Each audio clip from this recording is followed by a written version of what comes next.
എല്ലാവർക്കും നമസ്കാരം. മമ്മൂക്കയും super star രജനികാന്തും കേന്ദ്ര കഥാപാത്രങ്ങളായി എത്തിയ തമിഴ് ചിത്രമായ ദളപതി ഇന്ന് 4K റീമാസ്റ്റർ പതിപ്പ് വിജയകരമായിട്ട് തിയേറ്ററുകളിൽ 3-ാം ദിവസത്തിലേക്ക് എത്തിയിരിക്കുകയാണ്.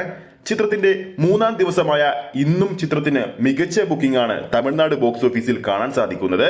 ചിത്രത്തിന്റെ 2 ദിവസത്തെ കളക്ഷൻ എത്രയായെന്നൊക്കെ അറിയാൻ വേണ്ടി ഒരുപാട് പ്രേക്ഷകരാണ് കാത്തിരിക്കുന്നത്. ആ ഒരു അപ്ഡേറ്റിലേക്ക് പോകുന്നതിന് മുമ്പ് നമ്മുടെ ചാനൽ ആദ്യമായിട്ടാണ് കാണുന്നതെങ്കിൽ ചാനൽ ഒന്ന് സബ്സ്ക്രൈബ് ചെയ്ത് സപ്പോർട്ട് ചെയ്യുക. ഈ വീഡിയോ ഇപ്പോൾ തന്നെ ഒന്ന് ലൈക്ക് ചെയ്യുക.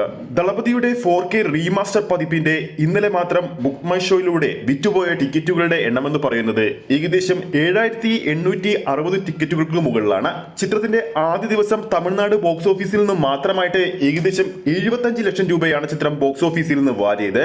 ചിത്രത്തിന്റെ 2-ാം ദിവസത്തെ കളക്ഷൻ അപ്ഡേറ്റിലേക്ക് നോക്കുമ്പോൾ തമിഴ്നാട് ബോക്സ് ഓഫീസിൽ നിന്ന് മാത്രമായിട്ട് ചിത്രം 60 ലക്ഷത്തിന് മുകളിലാണ് സ്വന്തമാക്കിയിരിക്കുന്നത്. അങ്ങനെ ടോട്ടൽ 2 ദിവസങ്ങൾ കൊണ്ട് മാത്രം തമിഴ്നാട് ബോക്സ് ഓഫീസിൽ നിന്ന് മാത്രമായിട്ട് ഏകദേശം 1,35 ലക്ഷം രൂപ ചിത്രം സ്വന്തമാക്കി കഴിഞ്ഞു.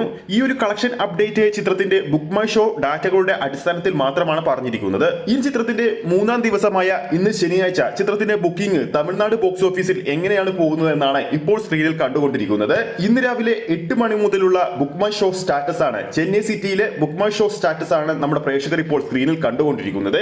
ഏകദേശം ഇന്ന് കളിക്കാനുള്ളത് ദളപതിയുടെ 4K റീമാസ്റ്റർ പതിപ്പ് ചെന്നൈ സിറ്റിയിൽ മാത്രം 45 ഷോകളാണ്. അതിൽ ഇപ്പോൾ തന്നെ രാവിലെ 8 മണിക്ക് തന്നെ ഏകദേശം 22 ഓറഞ്ച് അലേർട്ട് ഓൾമോസ്റ്റ് ഫിൽ ഷോകളാണ് ചെന്നൈ സിറ്റിയിൽ മാത്രം കാണാൻ സാധിക്കുന്നത്.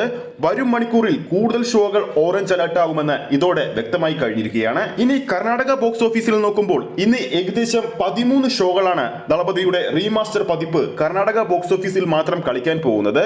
ഈ സമയത്ത് ഏകദേശം 4 ഷോകൾ ഓറഞ്ച് അലേർട്ടായി കഴിഞ്ഞു. എങ്ങനെ നോക്കിയാലും ദളപതിയുടെ 4K റീമാസ്റ്റർ പതിപ്പ് ചിത്രത്തിന്റെ 3-ാം ദിവസവും ബോക്സ് ഓഫീസിൽ നിന്നും മികച്ചൊരു കളക്ഷൻ നേടുമെന്ന് തീർച്ചയായും നമുക്ക് പറയാൻ സാധിക്കും. അപ്പോൾ നമ്മുടെ പ്രേക്ഷകരുടെ അഭിപ്രായത്തിൽ മമ്മൂക്കയും രജനികാന്തും കേന്ദ്ര കഥാപാത്രമായെത്തിയ ദളപതിയുടെ 4K റീമാസ്റ്റർ പതിപ്പ് ചിത്രത്തിന്റെ തിയേറ്റർ കളക്ഷനിലൂടെ മാത്രം എത്ര കോടി വരെ കളക്ട് ചെയ്യാൻ സാധ്യതയുണ്ടെന്ന് താഴെ നിങ്ങൾക്ക് കമന്റ് ചെയ്യാവുന്നതാണ്. ഈ ഒരു വീഡിയോ ഇഷ്ടപ്പെട്ടിട്ടുണ്ടെങ്കിൽ വീഡിയോ ലൈക്ക് ചെയ്യാനും ചാനൽ സബ്സ്ക്രൈബ് ചെയ്യുന്ന കാര്യം വീണ്ടും ഓർമ്മിപ്പിക്കുകയാണ്. ഫേസ്ബുക്ക് പേജിലൂടെയാണ് ഈ ഒരു വീഡിയോ കാണുന്നതെങ്കിൽ ഫേസ്ബുക്ക് പേജ് ഫോളോ ചെയ്യുക. അടുത്തൊരു സിനിമ അപ്ഡേറ്റുമായി നമുക്ക് വീണ്ടും കാണാം.